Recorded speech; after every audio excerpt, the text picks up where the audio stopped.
Welcome to part 3 of the review. If you haven't seen part 1 yet, please click part 1. If you haven't seen part 2, but have seen part 1, please click number 2. Thank you, and have a nice day.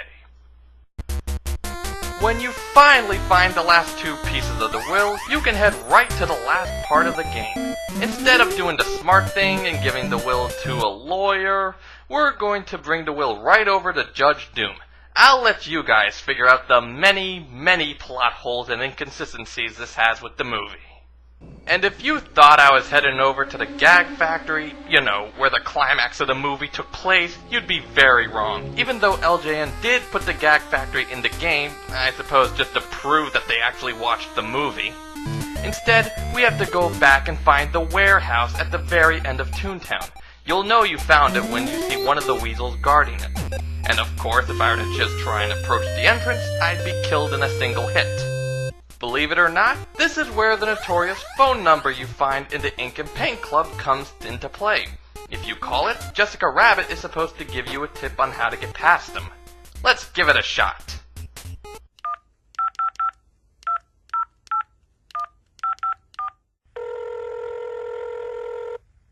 This call will cost $9 a minute for the first sexy minute, then $12. Okay, that's not gonna help. And since the game doesn't hint to what you're supposed to do when you get here, you're pretty much left to figure this one out on your own. Well, after about 3 hours of getting nowhere, I just went to GameFAQs, something I would normally never do. What you have to do is find the baseballs in Toontown and distract them with them. Why? Who thought that would be a good idea? And come to think of it, why is he even here? It's not like I can get to the end of the game without the whole will, so he's only put there to make you do more than you need to. So him being here is completely unnecessary! Well, we made it to the last fight in the game. Roger and Jessica have magically gotten themselves captured and tied up, with no explanation given to us from the game, of course, and we get to fight what looks like Jack Thompson. Since Jack can only run so far on the rail, you'd think that attacking from a distance would be a good idea. Unfortunately, LJN did something very special for this game. Most of the weapons they gave us don't do a damn thing. I'm going to repeat that. LJN gave us weapons that are useless! You could use all your long-distance weapons in this fight. They won't do anything to affect his health. You could even collect a 6-shooter and empty it on the weasel, and it will still take you 2 punches to beat him. How do you get away with this? This is unforgivable programming! In fact, the only weapons that you have that can do any damage at all are the bombs and, of all things, cigars. Well, of course, cigars! And even if you hit him with the maximum amount of bombs and cigars, it barely does any damage to him. Then you have to resort to using your fists, which you'll have to have fully powered to do any damage at all. And because you've gotta constantly press the B button to build up your strength, you better make sure your thumb's ready for one hell of a workout. And as for the boss fight, to put it bluntly, it's one of the most broken and unbalanced fights you'll ever find. His AI is virtually non-existent as he just moves randomly, spits exploded loogies at you, and throws his fists at you when you get too close to him at times. He's really one of the dumbest bosses you'll ever find. He's also stronger than Hercules on crack, as his attacks can take away about 1/10 of your health. So you have to be careful when approaching him, or else you'll get the living shit kicked out of you. He can also bum rush you, so be careful when approaching him. And I know you're probably thinking, Zoe's a little dumb. You just suck at video games in life. I'll admit that's true, but you didn't let me get to his health. Watch, I'll hit him with a falcon punch. Did you see it? Let's zoom in. See it now? That's how much one punch does to him, and I have to get his health down to here. Can you say in-fucking-possible? All you do in this boss fight is charge your punch, try to get close enough to hit him, which is harder than it sounds. Punch, pray that you don't miss, fall back, lather, rinse, and repeat. So in addition to being broken and unbalanced, this boss fight is one of the most repetitive things you'll ever go through. And believe me, you'll be going through this for a long time. You can keep exchanging blows against him for over 45 minutes and realize that you haven't even gotten him to half his health. And as time goes on, and you keep doing the same thing over and over again, you begin to wonder why they made the Weasel so weak and easy and make Jack so fucking hard. The Weasel's the only other enemy you can actually fight, for crying out loud. How do you go from one of the easiest enemies you'll ever fight to one of the most hardest without any build-up? You also begin to notice eventually that you spent more time fighting this boss than you did searching for the pieces of the will.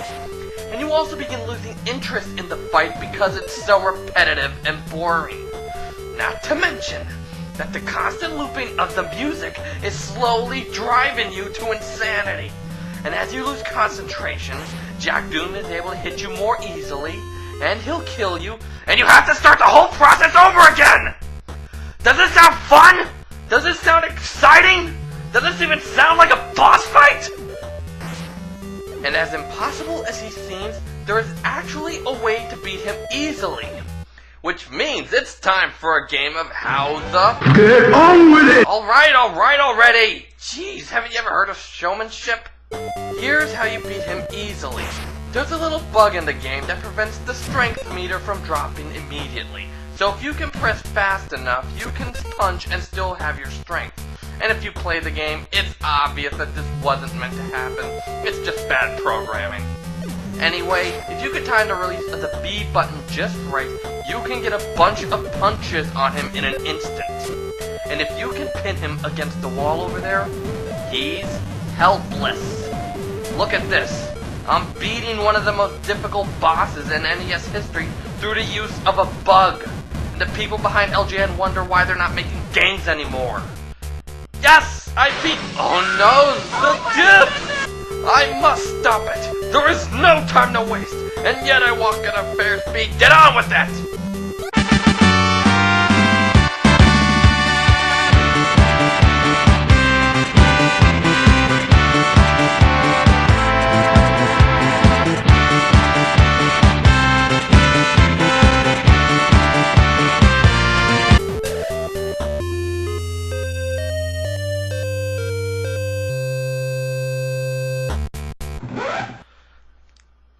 I'll be back in just a moment.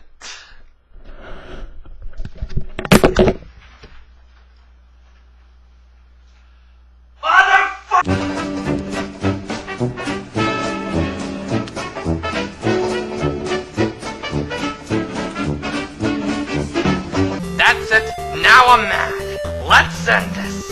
This'll teach you to try and ban video games. There. Finally, it's over. And this is my ending. I wasn't really expecting much else, but I was hoping to at least see some credits, so I know who to place a contract on. So much for feeling rewarded. And you know what? This is not a detective game. All I did was pick up random shit. That's how scavenger hunts work. This is even worthy of being an action-adventure game. This is complete and utter horse shit.